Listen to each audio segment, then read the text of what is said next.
Chapter 10 of Mag and Margaret, A Story for Girls, by Pansy. Chapter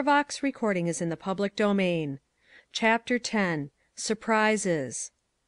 Before the noon of that eventful Saturday, Mag Jessup's head was so completely turned by the surprise that had come to her as to make Norah, who was in her usual Saturday temper, say contemptuously that she might as well depend upon a cabbage head to help her. The surprise was simply that Miss Ordway had invited the little girl to take a walk with her that afternoon, and Mrs. Perkins had given permission. " She is going to her dressmaker's," Mrs. Perkins explained, " and she wants you to go along and bring home a bundle for her." Even such an outing as this was a treat to Mag. She had errands in abundance to do, but most of them were at the branch grocery, on the corner of the avenue, for little things that had been forgotten in the day's order; or else to the branch furnishing store for buttons, or thread, or tape, or such commonplaces. Nearly always she was in a hurry, and had to run just as she was, in her work dress. But on this afternoon she was to put on her best dress, and walk with Miss Ordway down any street that she chose to take. "Exactly," said Mag gleefully to herself, "as if I were a girl in a book." What if the main object was to have a bundle brought home? Miss Ordway might have sent her for it in a hurry, between daylight and dark, instead of taking her with her. If so small a matter could make Mag happy, what was it, do you think, to be invited to try on a dress that was brighter and handsomer than any she had ever touched, and had "lovely new trimming on it"? Mag doubted her own ears when the order came, and looked from one woman to the other in a bewilderment that was almost painful. "Dear me!" said the dressmaker, "it will have to be taken in after all. What a mouse she is, to be sure! Well, Miss Ordway, I left the seams on purpose, you know, and I can have it ready within an hour's time." "Very well," said Miss Ordway, "then we will do our other errands and come back for it. The dress is for a little girl of the same size as yourself," she said, turning to Mag with a smile. "Do you think she will like it?" "Oh, ma'am!" said Mag, her cheeks aglow, "she can't help but like it. It is just lovely." "And it will be right becoming to her, too," said the dressmaker, with a wise nod. Miss Ordway was a little disappointed, because she had hoped that the dress would fit exactly, and she could take her charge in new garments to the art gallery, where she meant to spend an hour. She thought of letting her wear the new hat and sack, as Mag's little old felt hat, of a shape and color that had never fitted her, looked worse than ever on this bright, spring like day. But the lady decided, after taking a critical survey, that the blue dress Mag wore, which was much too long for her, and had faded in streaks, would look even worse if the new hat and sack were placed in its company. So she took her just as she was. "You seem to like pictures so well that I'm going to take you to look at some worth seeing," she said to Mag when they were on the street again. "Have you ever been to an art gallery?" Mag never had, nor anywhere else, she might have added, save to a few stores and shops on errands. Miss Ordway watched the girl with no little interest as they wandered through the world of pictures. She was curious to see what effect such splendid works of art would have on the untrained little creature, who yet seemed to know by a sort of instinct which among her own collection of paintings had the best work put on it. But she was not prepared for the surprise that Mag gave her. They were in the historical room, through which the lady had meant to pass in haste; nothing there could hold the attention of a child like Mag. Yet the girl stopped suddenly before one large canvas, her cheeks and eyes aglow, her lips parted, and a sort of wondering delight in her eager look. Miss Ordway waited just behind her, and watched and wondered. She could see nothing on the canvas that should hold a child. At last the girl turned in search of her, and asked her eager question. "Oh, Miss Ordway, can these be the men from Calais? I think it must be. See, the ropes are around their necks, and there is the Queen kneeling, and King Edward looking as though he did not know what to do. Isn't it King Edward, Miss Ordway?" "Upon my word, I do not know," said Miss Ordway, very much astonished. "Which King Edward do you mean?" Why, the one who saved the lives of the 6 men he had ordered to come to him from Calais, with ropes around their necks. They brought the keys of the castle and the town, you know, and King Edward said to the Queen when she went on her knees to him to save them, 'I wish you were somewhere else, but I cannot refuse you.'" "Really," said Miss Ordway, with a pleasant laugh, "I shall have to rub up my knowledge of English history, if I am to take walks with you. Where did you learn all that, child? I did not suppose you so much as knew that there had been any kings of England." "It is in my book," said Mag simply. "Don't you remember my history of England that I told you Mr. Frederick lent me?" "And you have made such good use of it that you recognize the characters when you see their pictures, do you? I think you must be right. Let us see. Yes, you have named the scene correctly," she added, after a moment's reference to her catalogue. "I certainly think Mr. Frederick has reason to be proud of his pupil. A wise man once said, 'Beware of the man of one book.' If he had known you, he could have said, 'Beware of the girl of one book.'" Mag looked at her with a wistful, questioning gaze in her large eyes. It was clear that she did not understand. "He meant," said Miss Ordway kindly, "that the man who read and studied one book a great deal would, after a time, come to know so much about it that people who talked with him would need to take care lest they appear very ignorant." "Oh," said Mag with a happy smile, "I have 2 books now, Miss Ordway, of my very own; my lovely, beautiful Bible. Every night before I go to sleep I hug and kiss it. And I read in it every day. When I have read it through I am going to begin at the beginning and read it again. Miss Ordway," with the thoughtful look that was very noticeable in Mag spreading suddenly over her face, "is it wrong, do you think, to play Bible?" "To play Bible?" repeated Miss Ordway in great bewilderment. "That is an idea quite beyond me. Just what does it mean?" "Why," said Mag, the ready flush coming into her face, "to make it into play, you know, as one can do with English history. I can play that the kings and queens were there, and use my chair for a throne and the window seat for a platform, and go through all the talks as they did. And I like to do it with the Bible, but I wasn't sure it would be right." "How could you manage it with the Bible?" asked Miss Ordway, trying not to smile. "That would be harder than the history of England, would it not?" "Oh, no, ma'am. I take the flower picture you gave me and set it on my table, and put the pressed flowers fastened to a paper that you said you didn't want any more, at one side, and an orange that Miss Kate gave me on the other, and I play that this is the Garden of Eden.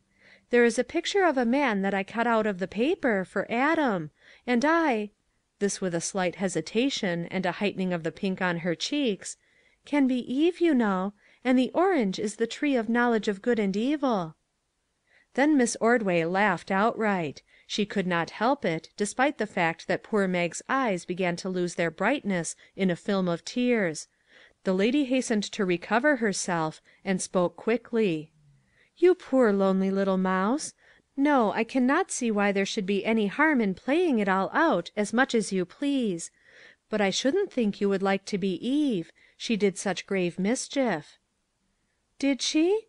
Nothing was plainer than that Mag had not yet caught the fact that through Adam and Eve came all the trouble that sin causes in this world. "I thought of that," she added gravely, "and I did not like to play all the time that I was Eve, but there was nobody else, you know. And she didn't do any worse than people do now, did she? People who do not try to obey God. Mr. Frederick said there were lots of folks who didn't care anything about obeying him, and didn't think anything about it. They just kept on disobeying, day after day. That is being worse than Eve was, isn't it?" The conversation was getting too close for Miss Ordway. "I don't know but it is," she said frankly. "It is certain, anyway, that you are a queer little mouse. I presume it will do no harm for you to keep on playing you are she; for I suspect she was sorry enough for her folly, afterwards." "I am not Eve all the time," explained Mag. "There are others, you know. Sometimes I am Sarah; but then she told a lie. I haven't found any real nice people yet that I would like to be all the time. But I haven't got far in the book. I think I will come to some one." It would be hard to put into words an idea of the disappointment and hope that were marked in Mag's tones. Miss Ordway laughed again. She could not help it. There was such a funny side to this revelation. "I don't know," she said. "I am afraid if you are in search of a character to represent one who never does wrong, you will have to take some angel. But I must say I think your way of reading the Bible is very interesting. I don't know as much about it as I ought. Perhaps if I had thought to try that way of studying it, I might have been wiser. But, do you know that we are spending a large part of our hour on this siege of Calais, and not seeing any of the pictures I brought you to look at?" "We shall have to ring," said Miss Ordway 2 hours later, as she and her companion reached Mrs. Perkins's door. "I left my latchkey in the pocket of the dress I wore this morning. How do you suppose we shall get in, since you are not there to open the door?" This began to be a question of some interest. After long waiting, it was Mrs. Perkins who let them in. "I am sorry to have kept you waiting so long," she said. "My girls are all busy, and I forgot that Mag was out. What has become of her, Miss Ordway? Did you send her home alone? If you did, she has not appeared yet." "Here she is," said Miss Ordway, her eyes dancing over this tribute to Mag's changed appearance. Then did Mrs. Perkins stare.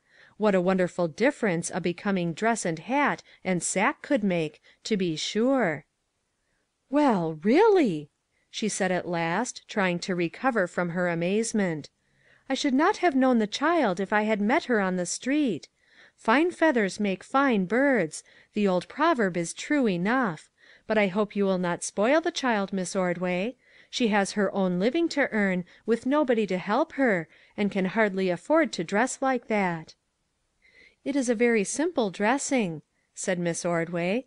"The dress is made of a wrapper of mine that I could not wear any longer, and is no more expensive goods than the dress that Mag had on was when it was new; and the hat and sack are very cheap. It is simply because the colors and the shape of the garments suit Mag's face and form that they have made such a change in her appearance." "Upon my word," said Fred Ainsworth, joining Miss Ordway, as they came up from dinner, "I believe you are a witch. I met that small mouse that I used to call Mag in the hall leading to the dining room, and did not know her. She tells me you have been waving the wand of your enchantment over her. Who would have imagined that a dress that came within a few feet of fitting her, and that was becomingly made, could create such a difference?" "It is the color, chiefly," said Miss Ordway, laughing. "The child never had on anything but blue until to day, and blue, as you said, is the color of all others that she can not wear. But don't mention clothes, please. I have had such a surprise this afternoon as it will take me months to recover from. While the dress was being finished it suited my mood to take my charge to the art gallery and show her some of the wonders there. What do you suppose she stopped over, with eyes aglow and her face speaking volumes, and presently poured out questions concerning it? No, not questions, information in the form of questions. Was that really King Edward and the Queen on her knees? And those men with the ropes around their necks? Why, they must surely be the 6 men from Calais. Imagine it!" "Where in the name of all that is bewildering did that chicken ever hear of the 6 men of Calais?" asked Frederick. "The idea of your not knowing when you are the original cause! Mag says you lent her the history of England, and, judging from what I heard this afternoon, I think she must be committing it to memory. More than that, she is adapting it to the stage, and acting it out in daily life. She confesses to me that she is by turns queen, and lady's maid, and what not. Oh, and more than that, her personations are a trifle mixed. What do you think of her becoming Eve on occasion, and actually eating the forbidden fruit?" "What?" An outburst of laughter, and then the two sat down together in the back parlor, and Miss Ordway went over the experiences of the afternoon. "She is a queer little bit of creation," said Frederick. "I discovered that the first time I ever said a dozen words to her. It is an awful shame, Miss Ordway, that she should not have an opportunity to study. She ought to be in school instead of dancing attendance on door bells, and being made a drudge for Norah. I wish my father and mother were at home, and I would see if something could not be done for her. She is 13 years old, small as she is, and a perfect little dunce." "No, she is not," said Miss Ordway, with a positive little nod. "I'll venture to say that she is better posted in English history, so far as she has gone, than any girl of her age in this city. And now that she has got started, see if she does not make her way, notwithstanding her lack of opportunities. Still, as you say, it is a pity that she should not have some. Is Mrs. Perkins going to take her to the country with her this summer?" "I presume so," Frederick said gloomily, "to shell peas and pick berries and drudge. It is a dreadful shame. I don't understand how a woman can think she is doing her duty by an orphan child, simply by giving her decent clothes and something to eat." "It is too late in the season to accomplish much," said Miss Ordway. "But by next fall a way ought certainly to be made for a girl like her to be in school. Let us keep it in mind, Frederick, and see what we can do." CHAPTER 11